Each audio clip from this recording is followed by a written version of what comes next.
Hi guys! In this video, I want to discuss Miss Dee Dee Thorne from the show Half and Half. I recently just started watching the show consistently, and I absolutely adore everything about Dee Dee's aesthetic. So I thought, why not discuss it with you guys? Signature pieces, elegant vibes, and timeless looks I call them. Answer the phone.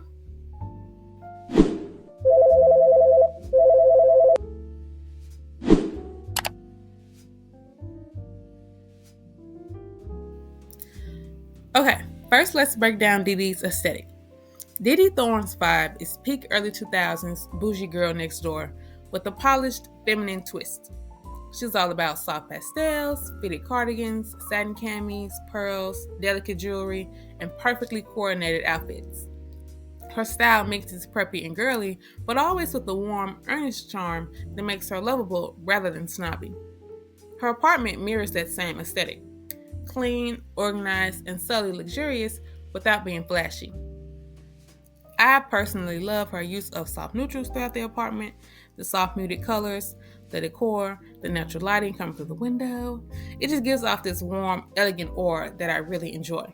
Which I'm also an early 2000s Tuscan home kind of girl. Like, I love neutrals and warmth.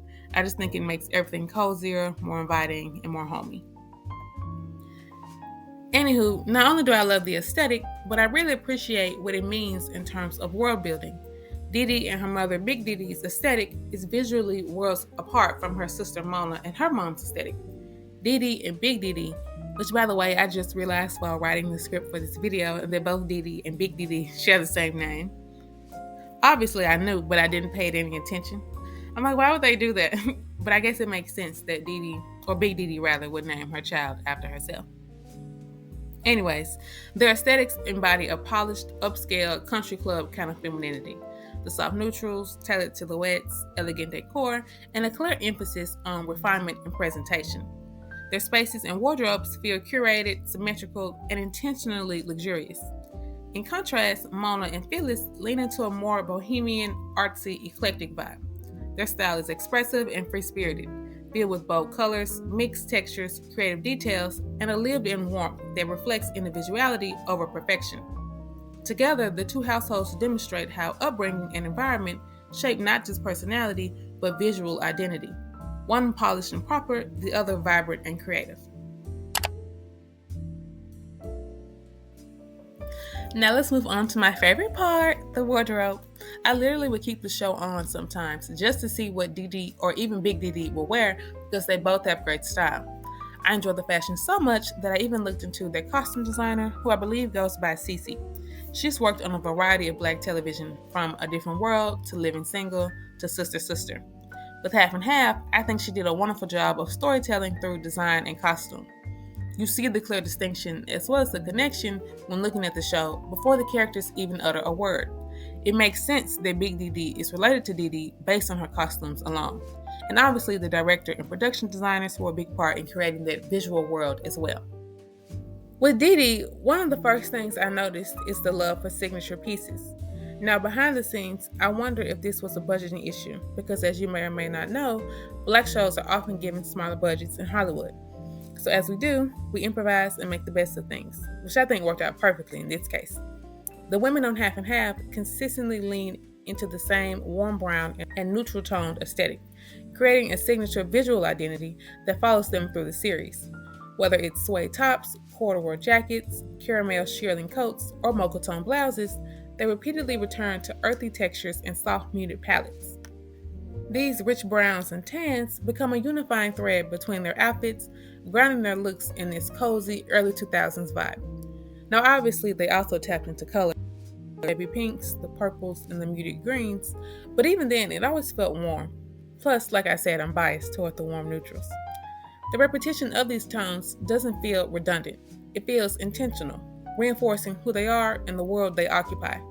For example, there are these brown suede pants that I swear at least 2 people wore in the same episode. I'll see if I can find it. But my point is that the show uses signature pieces to convey each character, creating a more sincere and lasting impression. It keeps their visual identities consistent while reinforcing who they are and what they naturally gravitate toward.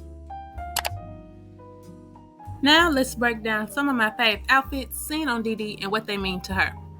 For the first one, I want to dissect this iconic brown look that I always see whenever Dee Dee pops up on my Pinterest feed. The outfit consists of a long camel-colored shearling coat layered over a fitted nude mini dress with this deep V neckline, paired with a structured gold-toned handbag and soft jewelry. The look is coordinated and luxurious, with soft neutral shades that feel intentionally polished rather than loud. Fashion-wise, it's a perfect blend of sophistication and sensuality. Warm, expensive outerwear paired with a feminine, body-conscious dress that shows skin without seeming messy or casual. This outfit reflects Dee Dee's personality as someone raised in wealth who is used to quality and presentation. She prefers refined matching pieces that signal taste and status, but she also enjoys being feminine, stylish, and a little glamorous. She doesn't dress for attention in a wild way, she dresses to show that she has it together. The muted tones and high-end materials say money, while the mini dress and plunging neckline reveal her playful, flirtatious side. It's classic Dee Dee, polished but not boring, sexy but controlled. Next, we have this reddish-brown look. For this look, Dee Dee is wearing a rust-colored halter top that's sleek and form-fitting, giving off a slightly sensual yet casual vibe. Over that, she dons a soft brown beret, which brings in a Parisian vintage chic flair.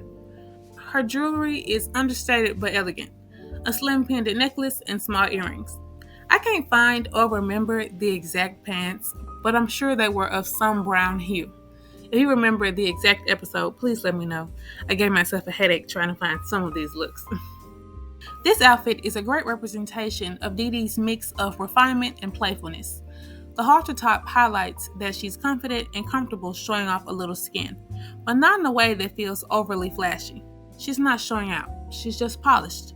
The beret adds sophistication and a cultured edge, signaling that her style is thoughtful. She doesn't just grab anything, she curates. Altogether, the look says, I am put together, stylish, and worldly, but I also know how to relax into my femininity. I belong in the refined world, but I'm not stiff. Dee Dee has a lot of great suit looks to choose from. I think of this one, or the look she had when she was competing with another student for an internship at a law firm.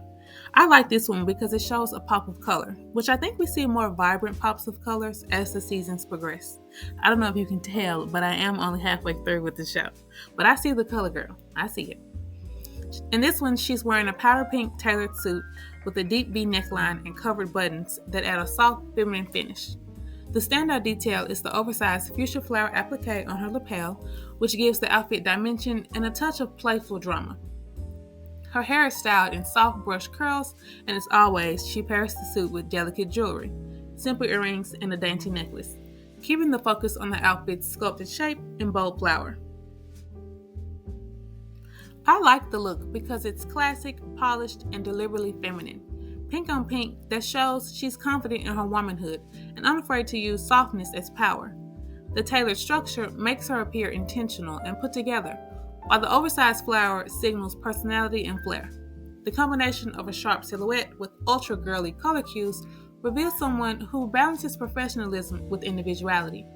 Overall, I think the outfit projects charm, approachability, and a quiet, unmistakable authority.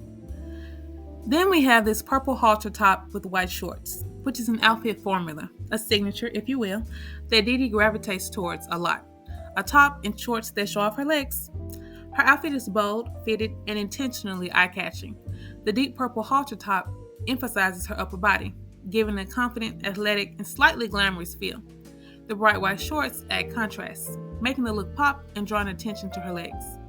The lace-up white heels elevate the entire outfit, literally and stylistically, adding height, drama, and a sense of fashion-forward flair. Overall, the look is polished, sensual, and confidently put together, nodding to her strong sense of personal style and enjoyment of being visually expressive. This outfit feels like a deliberate choice from someone who knows her strengths and isn't shy about showcasing them, reflecting a personality that is assertive, sociable, and comfortable being the center of attention.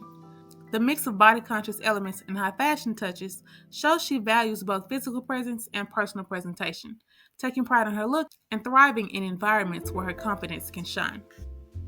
Okay, honorable mention.